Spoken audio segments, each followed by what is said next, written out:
Il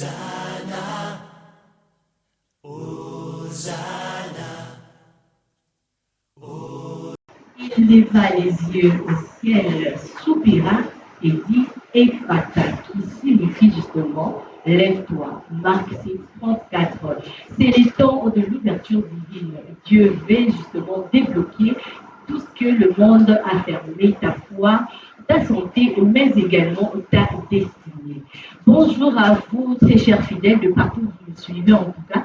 Nous sommes à l'église Arche des Dieux. C'est ici que nous allons parler, nous allons débattre autour de ces thèmes Ephata. Alors, devant moi, je vois le représentant légal de l'église Arche de Dieu, le pasteur Blaise Lambumbu, à qui j'ai dit bonjour. Bonjour apôtre, vous allez bien. Il y a un nouveau événement à venir, un nouveau événement qui s'annonce déjà le 10 septembre. Comment vous sentez-vous? Nous sommes là à préparer ça. Nous sommes calmes à préparer l'événement. Alors là, je vois que vous avez choisi justement le terme Ephata. Nous voulons connaître, parce que moi personnellement, j'entends souvent parler Ephata, mais je n'ai pas vraiment la connaissance en ce qui concerne ces mots en fait. Donc, pouvez-vous nous dire qu'est-ce que signifie réellement les mots Ephata dans le contexte biblique? Ok. Le mot Ephata, dans le contexte purement biblique, c'est le mot qui veut dire ouvre-toi. Ouvre-toi. Quand vous prenez la Bible, vous lisez la Bible, l'auteur de ce mot, c'est Jésus. Celui qui a prononcé ce mot, c'est Jésus. Ephata. Qui veut seulement signifier ouvre-toi. C'est un ordre. Un ordre qu'il a donné. Quand il était en train de faire son ministère, il est arrivé quelque part, il a trouvé quelqu'un qui avait des problèmes. Il y a des gens qui ont amené un enfant qui avait des problèmes. Et il était sourd, muet. Il n'écoutait pas, il ne parlait pas aussi. Alors, quand il a trouvé Jésus, alors Jésus a crié sur lui Ephata, qui veut dire ouvre-toi. Et Ephata, ouvre-toi. Alors, j'ai bien raison de dire ça comme ça lors de mon annonce. J'ai dit Ephata, ouvre-toi. Je ne me suis pas trompée en tout cas. Non. C'est exactement ça. Ephata, ça veut dire ouvre-toi. Ouvre-toi. Alors, pasteur, apôtre, donc, vous allez m'excuser parce que de temps en temps, je vais vous appeler pasteur. Donc, permettez quand même. Okay. Apôtre, le mot Ephata. Pourquoi ce mot, on l'a utilisé en araméen et non en grec ou encore en hébreu? Bon, le mot Ephata ici a été utilisé en araméen. Parce que vous voyez, dans la communication, il faut faire le choix des canaux que tout le monde va comprendre. À ce moment-là, les Juifs parlaient araméen. C'est pour ça que vous voyez que Jésus, quand il a parlé pour cet enfant ici, il a parlé en araméen. Il a dit Ephata. C'était un moyen pour que tout le monde puisse comprendre. Parce que les gens qui étaient là ne parlaient pas hébreu, même pas les grecs, ils parlaient araméen. Donc il fallait utiliser ces mots-là en araméen pour la compréhension de tout le monde qui était là. Voilà. Il fallait toujours utiliser ces mots en araméen pour la compréhension Oui. de tout le monde qui était là. Alors, c'est un mot tiré dans le livre de Marc 7,34. Exactement. Quel est vraiment le message profond caché derrière ces mots? Le message qui est caché ici, au fait, quand on regarde ces mots ici, il n'y a pas une révélation cachée dedans là. Mais ce mot ici, c'est un ordre que Jésus a donné. Un ordre qu'il a donné pour la délivrance, pour la libération. Donc, il a donné cet ordre-là par rapport au problème qu'il y avait dans la vie de cet enfant ici. Il n'écoutait pas et il ne parlait pas. Alors, lui, quand il est arrivé, il avait utilisé un ordre. Il a donné un ordre. Ephata, ouvre-toi. Donc, il a seulement cherché à déclarer ou à déclencher sa délivrance, sa liberté. Parce que vous savez, Jésus est venu pour la libération de son Père, spirituellement et physiquement. Dans ce cas ici, Ephata ici avec cet enfant, c'est une libération qui était physique. Il avait un point physique. Il n'écoutait pas, il ne parlait pas. C'est pour ça qu'il a déclenché sa délivrance avec l'ordre qu'il a donné. Ephata. Ok, puisqu'il est question justement de parler qui approche déjà à grands pas. Nous voulons savoir pourquoi avez-vous choisi ces thèmes durant ces saisons spirituelles. Pourquoi seulement ces thèmes? Vous pouvez choisir d'autres thèmes encore, je ne sais pas moi, mais pourquoi vous voulez justement parler de ces thèmes? Ok. En fait, les thèmes n'ont pas été choisis par nous-mêmes. Oui. Comme moi, je savais, le Seigneur, à un moment donné, il faut toujours apprendre à consulter de lui-même. Nous sommes en train de conduire le peuple de Dieu et on voit les enfants de Dieu. On doit chercher à apporter une nourriture au moment ponctuel, au moment favorable. Alors, quand on était en train de prier le Seigneur, c'est comme ça que lui nous a donné ces thèmes ici. C'est un travail qu'on amène par rapport aux enfants de Dieu qui sont là, par rapport aux problèmes, par rapport aux circonstances. Et Dieu a trouvé qu'il était bon en ce moment-ci de parler de ça pour la défense de son peuple. Donc, ce n'est pas notre question à nous. Ce n'est pas nous qui avons dit, bon, cette fois-là, on choisit ça. Non, non. On était en train de prier et Dieu a demandé qu'on puisse travailler sur ça.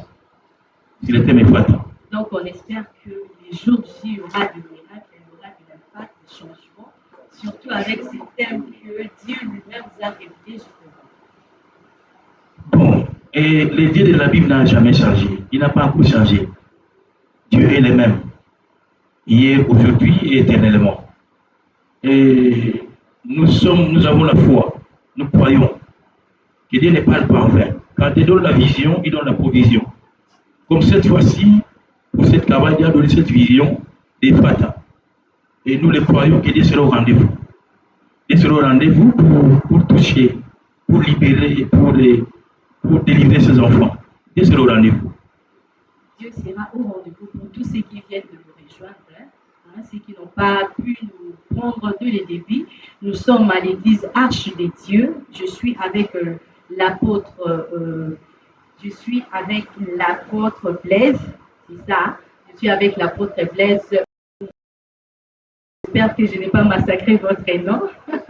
Alors, nous parlons justement autour de cet séminaire qui sera organisé bientôt le 30 septembre. Alors, nous voulons justement nous motiver, nous voulons justement nous faire appel de venir prendre part surtout parce qu'il y a un message, il y a quelque chose que le Seigneur a gardé pour nous.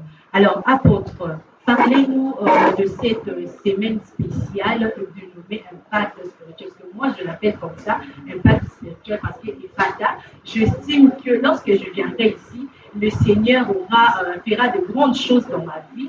Je verrai encore cet impact-là dans ma vie et j'irai encore de l'avant. Alors, parlez-nous brièvement de ça, de cette séminaire. Quelle est votre vision réellement cachée derrière ça? Et la vision cachée derrière ce travail ici, c'est que quand nous sommes en train de travailler comme serviteurs de Dieu, il y a ce que Dieu nous a demandé de faire. Vous voyez, avec les apôtres, quand Jésus était en train de partir, nous a laissé la dire, nous donne à nous le pouvoir et l'autorité de faire son travail. L'impact spirituel, c'est que nous croyons que toute personne qui vient là ici, parce que c'est Jésus qui a demandé de faire ce travail ici. Personne ne va rentrer tel qu'elle va venir. Parce que la Bible dit, personne n'est venu à Jésus et rentrer tel qu'elle est venue. Quand on vient là ici, parce que c'est lui-même qui est en train de travailler, alors il y aura vraiment des choses. Il va faire des choses dans la vie de chacun. Celui qui viendra, qui mettra ses pieds ici, il sera touché par le Seigneur et il y aura un impact spirituel. Il y aura un impact de délivrance, la libération et la délivrance. Il a fait des grandes choses, les miracles. Mais ce thème, en fait, c'est un thème qui est lié au miracle. Il a trouvé quelqu'un qui avait des problèmes. C'est comme à l'église aujourd'hui. Il y a beaucoup de gens qui ont des problèmes. Chacun son problème. Et quand ils arrivent ici, pendant ce temps de séminaire, comme vous dites, dans l'impact spirituel, nous croyons au miracle. Nous croyons que Dieu va toucher, il va faire des choses. Nous croyons à la libération, la délivrance de beaucoup de personnes. C'est vraiment ça notre foi et notre confiance. Donc, toute notre confiance en Dieu qui va faire des grandes choses dans la vie de son Père. Alors, apôtre, là, vous avez lancé un message à toutes les personnes qui nous suivent actuellement, notamment sur Internet, dans les réseaux sociaux. Mais nous voulons savoir, hormis ces personnes-là, quels sont les mécanismes que vous avez mis en place justement pour sensibiliser encore ou encore informer ceux-là qui n'ont pas la possibilité de nous suivre via les réseaux sociaux? Ok, vous voyez, c'est un événement dans une église. Il y a toute une organisation pour ça. Là. Dans l'évangélisation, il y a tout le monde, il y a même la presse. Ils ont tout préparé pour la sensibilisation du peuple de Dieu. S'il y a des gens qui vont prendre le sur Internet, l'Église a préparé des mécanismes pour atteindre beaucoup de personnes. À un moment donné, oui. Pendant cette semaine, ils vont travailler pour aller sensibiliser tout le monde. Nous avons parlé de l'impact spirituel, justement, partant de notre thème impact. Alors, apôtre, nous voulons savoir quelle est réellement l'ouverture spirituelle aujourd'hui pour nos chrétiens. Parce que beaucoup de chrétiens ignorent, beaucoup de chrétiens ne savent pas et ils prennent cela à la légère. Pourtant, l'ouverture spirituelle est vraiment très importante dans la vie d'un chrétien. Ok, là c'est une question vraiment importante. Vous voyez, et ce n'est pas pour rien qu'on a commencé à prier pour demander à Dieu de faire ce travail ici. Ce que j'ai dit, on a constaté qu'il y avait des problèmes de nous et il fallait chercher des solutions pour les Dieu. Et aujourd'hui, l'Église est en train de traverser un moment compliqué, un moment difficile. Et nous sommes en train de perdre beaucoup de nos enfants parce qu'ils sont derrière ces histoires de délivrance. Délivrance, il y a des problèmes, on cherche des délivrances par-ci par-là. Et nous, comme un conducteur de la bergerie du Seigneur, on est aussi en train de prier le Seigneur. Vous voyez bon. On a des enfants qui sont avec nous, qui aussi ont des problèmes. Et qu'est-ce qu'on doit faire exactement? Et vous savez, Dieu nous a amenés à faire ce travail. Oui, l'ouverture spirituelle, vous voyez, il y a beaucoup d'enfants qui ont des problèmes que je suis en train de dire. Il y a des gens qui sont dans le chômage. Il y a des gens qui sont mariés mais il n'y a pas d'enfants. Il y a des gens qui sont dans la pauvreté et atroce. Il y a des gens qui sont dans des blocages. Alors, nous prenons un cas de la Bible. Ça, c'est un cas de la Bible. Jésus a trouvé quelqu'un qui avait un problème. Et il a donné l'ordre. L'ordre des Fata. Ouvre-toi. Alors, nous, dans comme ce qu'on va faire, nous n'allons pas seulement qu'avec les sourds et les muets. Donc, tous ces gens qui ont des problèmes, il y a des gens qui, comme j'ai dit là tantôt, ils ne mettent pas au monde, ils ne travaillent pas, il y a le chômage, il y a la pauvreté, il y a les blocages, et ainsi de suite. Donc, nous allons travailler dans ce sens-là. On va travailler pour que cet ordre-là que Jésus a donné, parce que c'est lui l'auteur, puisse ouvrir la vie de beaucoup de gens. Que les chômeurs trouvent du travail, que les stériles puissent enfanter, que les gens qui sont dans la pauvreté atroce puissent quand même trouver quelque chose. Et voilà. De cette ouverture-là, parce que quand les gens sont dans les blocages, dans la stérilité, dans tous ces problèmes-là, à un moment donné, ça commence à faire fatiguer les gens. Et ça pille la foi et des fois on abandonne, on tombe dans l'apostasie, on abandonne tout, on laisse le chemin du Seigneur. Voilà pourquoi nous sommes en train de prier le Seigneur, nous allons prier le Seigneur à ce moment-là, que beaucoup de gens s'ouvrent spirituellement, que ce don puisse avoir de l'impact dans la vie de beaucoup de gens qui vont avoir la délivrance. Et quand on est délivré, ça donne la paix et la joie. Parce que quelqu'un qui a un problème, il perd la paix, il perd sa joie, il n'est presque pas consolé.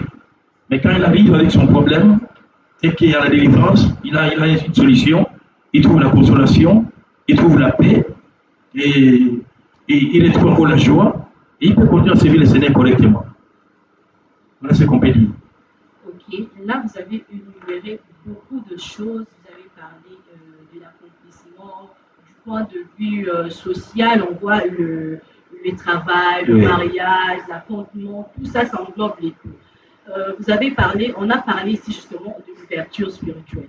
Alors l'apôtre, comment un chrétien peut-il réellement préparer son cœur pour recevoir le miracle? Parce que là, on fait mention au miracle. Exactement. Quand on parle de mariage, on parle de travail, tout ça là, on fait mention au miracle. Comment justement un chrétien peut-il préparer son cœur pour vivre réellement le miracle des fatal? Ok. Et vous voyez dans la Bible, dans beaucoup de cas dans la Bible, partout, dans beaucoup de cas là où Jésus passait, quand on amène quelqu'un qui a un problème, des fois quand les miracles s'opéraient, il disait, va, ta foi t'a sauvé. Pour attendre des miracles de la part de Dieu, ce qui est d'abord important, c'est la confiance en Dieu. Quand nous parlons de la confiance en Dieu, c'est la foi. Donc quelqu'un qui arrive ici, qui vient ici, qui veut vivre des fratas, qui veut vivre ouvre-toi, il doit d'abord se préparer, il doit avoir confiance en Dieu. Il ne vient pas nous chercher parce que nous on est bien. Nous sommes des simples instruments. C'est lui qui termine ici, pour Ephata, il doit avoir confiance en Dieu. Il doit mettre toute sa confiance en Dieu. Et dès qu'on a déjà la foi en Dieu, alors on peut vivre le miracle. Oui. Alors on peut vivre le miracle. Alors, est-ce qu'on peut manquer ou encore retarder son miracle? Donc, parce que retarder plutôt son moment d'ouverture spirituelle, parce que justement, on n'est pas actif spirituellement. Mais oui, c'est un travail qui demande qu'on puisse faire. Il y a une saison, il y a une période que nous allons travailler ici. Et on doit s'atteler, c'est comme quelqu'un qui doit monter dans la barque. La barque va démarrer, on est dans la barque et on va faire tout ce qu'il doit faire. Oui, on peut retarder. Si on est dans la distraction et que nous on a lancé cet appel ici, il va faire son travail dans la vie de son peuple. Et que les gens sont dans la distraction et qu'on ne vient pas, on n'est pas intéressé, on n'a pas la foi. Bien qu'on peut être là, on peut venir, mais on n'a pas la foi. On peut retarder les choses. On ne va pas vivre ce que Dieu a voulu faire dans sa vie. Parce que simplement on n'est pas branché. Celui qui a envie de vivre ça, il doit être branché, il doit être là avec nous. Si on n'est pas là avec nous, donc on peut retarder les choses. Oui. Alors, je m'arrange puisque là, il est question justement de nous parler en gros parce qu'on n'a pas pu parler en longueur de ce qui concerne cet séminaire, cet événement justement. Alors, apôtre, parlez-nous brièvement de cet événement, de la date, la constitution, tout, et si possible aussi donner l'adresse, parce qu'il y a de ceux-là qui nous suivent, donc ils doivent apprendre, ils doivent connaître justement là où se déroulera ces assises, cette rencontre avec le Seigneur, pour recevoir aussi leur part. Ok. Les séminaires ici va avoir lieu à partir du 30. Le 30 septembre de ce mois ici. Le 30 septembre, nous serons ici. On va commencer le 30, les premiers, les 2, les 3. Là, ça va faire 4 jours. Mais la clôture aura lieu le dimanche. Donc, on fait les séminaires à partir du 30 de ce mois ici. On finit les 3 et on va faire la clôture le dimanche. Le séminaire va se passer dans l'église HTD, là où nous sommes. L'église HTD centrale. Nous sommes sur l'avenue Baoumou, numéro 65, dans le quartier Imal. L'avenue Baoumou, 65, quartier Imal. Si y a des gens qui vont venir ici chez nous, parce que c'est ça notre souhait, qui vont être très loin d'ici, c'est pas difficile. On arrive sur les tronçons qui va vers le quartier CF là-bas, avant d'arriver à l'université se promène. C'est la référence. On arrive là-bas, on cherche l'avenue Baoumou, on entre ici tout droit, on arrive à l'église. Donc nous serons là, et à partir de 17h, on est déjà ici, on commence, on travaille, jusqu'à 20h, on termine. 19h45, 20h. Nous tendons vers la fin déjà. Apôtre, quel message fort lancez-vous justement à ceux qui nous suivent présentement, mais aussi à ceux qui participeront à cet événement? Le temps des miracles n'est pas encore passé. Le temps des miracles n'est pas encore passé. Jésus qui nous a envoyés, il nous a donné le pouvoir des miracles aussi. Alors nous invitons tout le monde, que les gens viennent ici pour vivre la main de Dieu. Ceux qui viennent ici, ils vont vivre la main de Dieu et la présence de Dieu. Parce que Dieu ne peut pas dire quelque chose et n'est pas l'accomplir. La Bible dit que Jésus, Dieu est donné sa parole pour l'accomplir. Comme il a donné ce terme de Fata, ouvre-toi, c'est lui qui a donné ça, donc il a donné cette parole pour accomplir cette parole. Que les gens puissent faire confiance à Dieu, qu'ils viennent pour vivre la manifestation, la puissance et la présence de Dieu, qui va crier Ephata sur chacun. Parce qu'Ephata ici, je voulais dire quelque chose. Ce n'est pas nous qui allons dire ça. Nous allons seulement dire l'Ephata que Jésus lui-même a dit dans la Bible. Avec la même puissance, avec la même onction que lui a déclaré sur cet homme de la Bible. Et cette même Ephata-là va opérer dans la vie de beaucoup de gens. Donc ils viennent, ils vont vivre l'idée de la Bible. Ils vont vivre la puissance de l'idée de la Bible. Et la libération et la délivrance qui peut venir de Dieu. Venons parce que moi aussi je serai là. Exactement. Venons, nous allons vivre le miracle divin, nous allons vivre l'accomplissement de Dieu dans nos vies. pour citer apôtre, vous avez lancé un message fort à ceux-là qui voudront justement nous rejoindre pour partager avec nous ces repas spirituels, mais lancer aussi un message à toute l'Église. Là, je fais mention à l'Église du monde entier, non pas seulement l'Église l'Arche de Dieu, mais l'Église du monde entier, mais aussi à toute la nation à travers ces thèmes que vous avez choisis, intitulés Ephata. Oui, et ça c'est bon. En fait, nous, dans notre conception, là, quand on parle de l'Église, nous ne parlons pas que de l'Église locale. Dans notre conception, quand nous parlons de l'Église, nous parlons de l'Église corps de Christ. Donc c'est la même chose, comme je suis en train de dire, que l'Église du monde, l'Église du Congo, de Kinshasa, là, que toute personne qui va nous écouter, qui viennent, c'est pour les enfants de Dieu, pour nous tous les enfants de Dieu. Venons pour voir que non, que Dieu n'a pas changé. Le Jésus de la Bible, qui a mentionné les apôtres, n'a pas changé. Qu'ils viennent, ils vont vivre, que Jésus opère encore.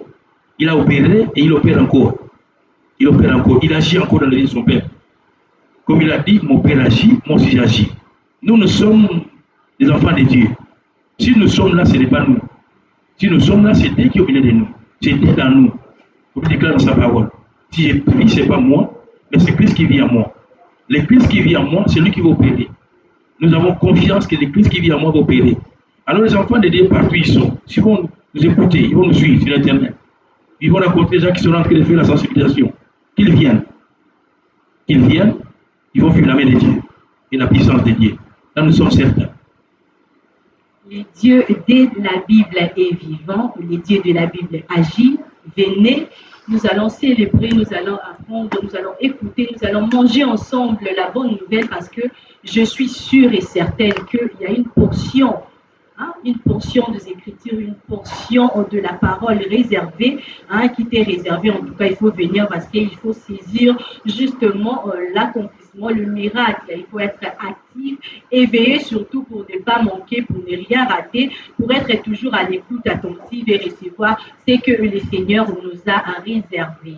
Alors, c'était là notre entretien de ces jours concernant notre séminaire qui se déroulera d'ici le 30 septembre au 3 octobre 2025 à l'église Arche des Dieux, 6 avenue Baoumbu, numéro 65 dans la commune de Massina, quartier Imbali. Venons nombreux, venons célébrer le Seigneur parce que le Seigneur est vivant, il agit toujours, il ne laisse jamais ses enfants. Peu importe ce que vous traversez aujourd'hui, peu importe ce que vous vivez aujourd'hui, le Seigneur est fidèle, il reste toujours fidèle, il fait toutes choses bonnes en son temps. Alors, c'était là votre entretien. Retrouvons-nous les 30. Quant à moi, je vous dis au revoir.